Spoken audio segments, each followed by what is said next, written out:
धरणातला पावसाचा जोर कमी झालेला आहे. मला वाटते हे संकट हे लवकर दूर होईल असं मला वाटतं. आत्तापर्यंत 5,000पेक्षा जास्त कुटुंब आपल्या जिल्ह्यातली आपण हलवलेली आहेत.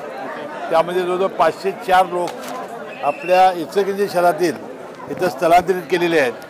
आम्ही पाहणी केली आता या निवारा केंद्रामध्ये, तर अतिशय जेवणाची वगैरे सगळी व्यवस्था चांगली आहे.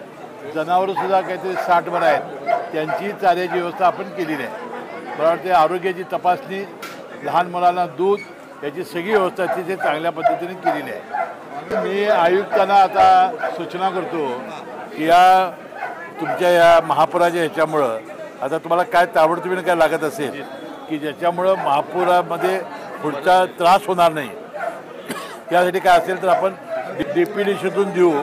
आणि आता जसं आता तुम्ही कधी एक चर काढलेली आहे, तशा 2-3 चर काढता आलं तर काढा आणि ते लगेच कलवट व्यवस्थित करून घ्या.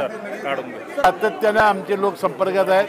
जिल्हाधिकारी आमचे आणि बेळगावचे जिल्हाधिकारी संपर्कात आहेत. आमचा एक डेप्युटी इंजिनियर तिथं आम्ही डिप्लॉय केलेला आहे.